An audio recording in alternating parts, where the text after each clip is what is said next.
से लोगों को गुमराह करने की नीयत वाला ये फेक न्यूज है,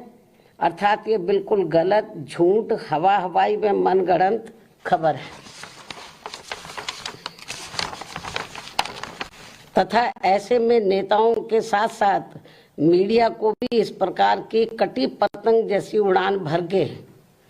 अपना मजाक खुद उड़ाने से जरूर बचना चाहिए। जबकि इसके बारे में अर्थात अकेले अपने बलबूते पर चुनाव लड़ने के बारे में बीएसपी की राष्ट्रीय अध्यक्ष द्वारा मेरे द्वारा खुद एक बार नहीं बल्कि कई बार सार्वजनिक तौर पर तथा खास तौर से दिनांक 9 अक्टूबर सन 2025 को बीएसपी के जन्मदाता एवं संस्थापक मान्यवर श्री कांशीराम जी के पुण्यतिथि के मौके पर लखनऊ में आयोजित विशाल महारैली में भी इसकी खुली घोषणा की गई है, जिसकी पूरे देश भर में चर्चा होने के बाद अब ऐसी किसी भी चर्चा व बहस आदि की कोई संभावना नहीं बची है। लेकिन फिर भी कुछ लोग और कुछ मीडिया भी इनकी घिनौनी साजिश में पड़कर इस प्रकार की फर्जी उड़ान भरकर अपना समय और इमेज दोनों बर्बाद करते हैं,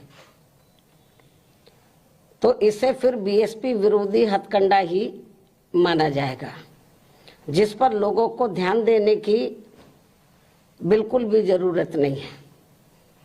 ये जो उल्टी पुल्टी गलत जो खबरें देते रहते हैं अलायंस को लेकर, तो इस पर लोगों को ध्यान देने की बिल्कुल भी जरूरत नहीं है।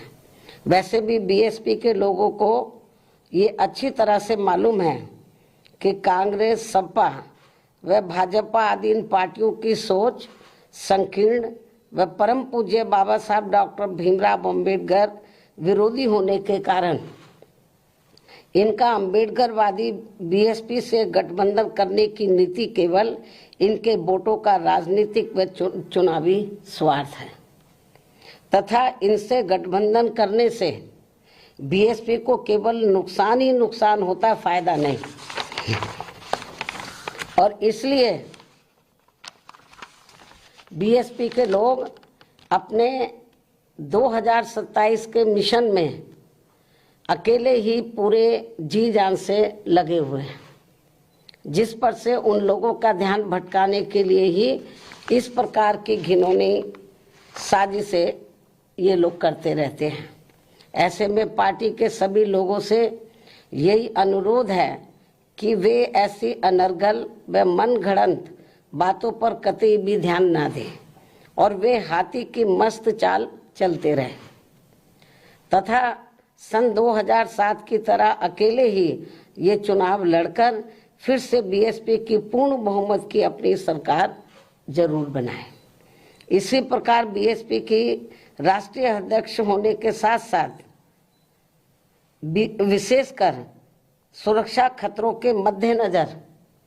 दिल्ली में पहले की तरह का टाइप 8 का नया बंगला काफी लंबे समय के बाद अभी हाल ही में अलॉट होने के बारे में भी जो गलत व गुमराह करने वाली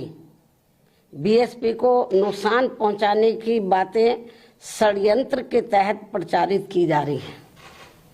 उससे भी लोगों को अति सावधान रहने की जरूरत है। जबकि वर्तमान सरकार ने भी, यानी कि वर्तमान जो केंद्र में बीजेपी की सरकार है, जबकि वर्तमान सरकार ने भी टाइप 8 का बंगला मेरी सुरक्षा के हिसाब से अब सही अलॉट करने से पहले कई और भी बंगले अलॉट कर दिए थे जो सुरक्षा कारणों से नहीं लिया है, और यदि लिया भी था तो उसे कुछ ही समय के बाद ही छोड़ भी दिया था। तब फिर अंत में अब मुझे टाइप 8 का सही बंगला अलॉट किया गया है, जिसे मैंने स्वीकार भी कर लिया है,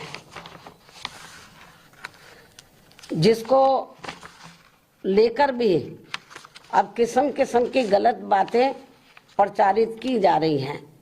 क्योंकि इस मामले में ये बात भी सर्वविदित है कि सपा सरकार के चलते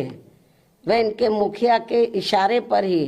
दिनांक 2 जून सन 1995 की लखनऊ स्टेट गेस्ट हाउस कांड में मुझ पर जानलेवा हमला होने के बाद अगले दिन दिनांक 3 जून 1995 को बीएसपी के नेतृत्व में यूपी में बनी पहली सरकार के समय से ही सुरक्षा कारणों से मुझे विशेष उच्च सुरक्षा तत्कालीन भारत सरकार द्वारा दी गई थी तथा वह सुरक्षा खतरा कम होने की बजाय अब और भी बढ़ जाने के साथ साथ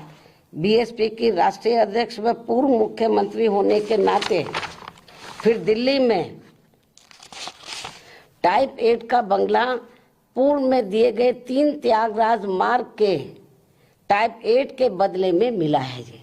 पहले भी मुझे टाइप 8 मिला हुआ था जो तत्कालीन भारत सरकार द्वारा दिया गया था। इस प्रकार पार्टी की राष्ट्रीय अध्यक्ष एवं पूर्व मुख्यमंत्री होने के नाते वह खासकर सुरक्षा अधिकारी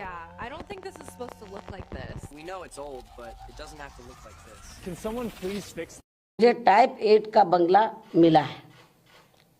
मिलता रहा है